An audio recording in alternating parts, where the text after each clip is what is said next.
తమ్ముడు నమస్తే. IPL start అవబోతుంది. నీ ఫేవరెట్ టీం ఏది? సో నా ఫేవరెట్ అయితే Rajasthan Royals. Okay. So and Sunrisers Hyderabad కూడా.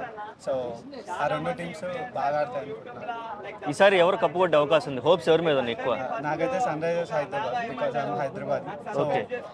యాజ్ ఎ హైదరాబాద్గా నాకు గట్ ఫీలింగ్ ఉంటుంది. సో మన హైదరాబాద్ గెలవాలి అని చెప్పి so I support Sun. Last time semis final దాకా వెళ్ళినట్టుంది సన్ రైజ్. అప్పుడు ఎలా అనిపించింది అక్కడ బోల్తా పట్టం అనేది? ఎలా అనిపించింది? అంటే అక్కడ దాకా తీసుకొచ్చినారు, దట్స్ గ్రేట్ థింగ్. ఇంకా కప్పు కొడదామని ఫీల్ ఉండే, బట్ కొట్టలేకపోయినాం. ఈసారి కప్పు కొడదాం అనుకుంటున్నాం మేమైతే. Okay, Sun rise Hyderabad favourite team కాబట్టి, ఇటు హైదరాబాద్ కాబట్టి వీక్నెస్ ఏంటి అంటే ఓపెనర్స్ అవుట్ అయిన తర్వాత అసలు పరిస్థితి ఎలా ఉంటుంది? మిడిల్ ఆర్డర్ అంత బాగలేదు. మిడిల్ ఆర్డర్ ఇంకా మంచిగా ఉంటే బాగుంటుంది. Bowling is strong. So batting కూడా ఫస్ట్ ఇద్దరు బ్యాట్స్మెన్స్ బాగా ఆడుతున్నారు. ఇంకా మిడిల్ ఆర్డర్ ఇంకా మంచిగా పర్ఫామ్ చేస్తే ఈసారి కప్పు వస్తుందని నేను బిలీవ్ చేస్తున్నాను. ఓకే, చాలా మంది క్రికెట్ ఫ్యాన్స్ అందరూ ఎదురు చూసేది ఆర్సీబీ కప్పు కొట్టిద్దా లేదా, కోహ్లీ ఆ కప్పు అందుకుంటాడా లేదా అని అందరూ ఎదురు చూస్తుంటారు. యాజ్ ఏ క్రికెట్ ఫ్యాన్గా నువ్వేం చెప్తా అనుకుంటున్నావు వాళ్ళ టీంకి కానీ ఆ ఆర్సీబీ ఫ్యాన్స్కి కానీ? సో ఆర్సీబీ కప్పు కొడుతుంది అంటే ఇయర్స్ ఆఫ్ స్ట్రగుల్ అనమాట. వాళ్ళు ట్రై చేస్తున్నారు, బట్ అనుకుంది రీచ్ అవ్వట్లేదు. కొంతమంది దాన్ని ఏమంటారు, వేరే వాళ్ళు కప్పు కొన్నారు అది ఇది అని చెప్తుంటారు, but it's game. So end of the day game అనేది గేమ్ లెక్కనే జరుగుతుంది.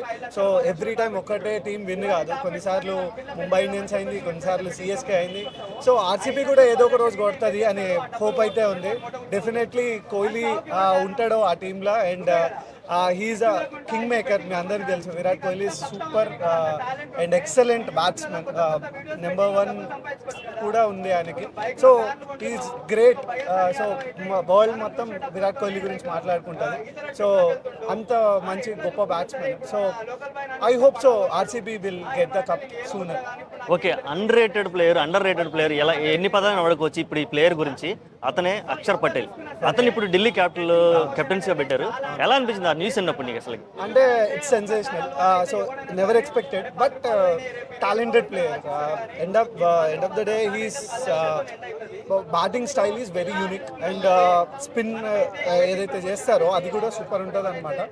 సో అక్షర్ పటేల్ ఫస్ట్ జడేజా టైప్లో అన్నారు, బట్ జడేజా కంటే బెటర్గా ఆడుతున్నాడు అనేది నా ఒపీనియన్. ఎందుకంటే Jadeja which does well in the spin, but బ్యాటింగ్లో అంత 50s కొట్టే అంత అనిపించలేదు.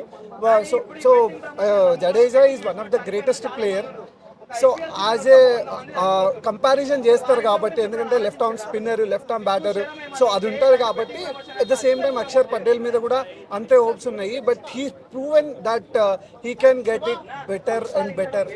సో మ్యాచ్ విన్నింగ్లో his performance is very very good. So అందుకని అక్షర్ పటేల్ టీమ్ ఢిల్లీ క్యాపిటల్స్ ఏదైతే ఉందో అది బాగా పర్ఫామ్ చేస్తారని బిలీవ్ చేస్తాను. Okay, finally few words about temper కా బాప్ రిషబ్ పంత్. రిషబ్ పంత్ యూనిక్ స్టైల్ ఉంటుంది. సో అందరు ప్లేయర్స్ లెక్క థింక్ చేయడు. ఆ థాట్ ప్రాసెస్ వేరుంటుంది, అండ్ ఆ స్టైల్ ఆఫ్ కీపింగ్ కూడా డిఫరెంట్ ఉంటుంది. అండ్ వికెట్స్ మధ్యలో ఆ కన్వర్జేషన్ కానీ, ఆ బాల్స్ ఎట్లా వేయాలి ఏంది అనేది చెప్పడం కానీ బాగుంటుంది. బట్ బేసిక్ ఏంటంటే మనం ధోని తోటి కంపేర్ చేస్తాం.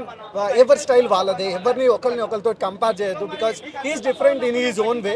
సో రిషబ్ పంత్ యాక్సిడెంట్ అయినా కూడా he survived, and call fracture అయింది, 6 నెలలు బెడ్ రెస్ట్ తీసుకున్నాడు. He came back and he's playing well. He's playing for team India.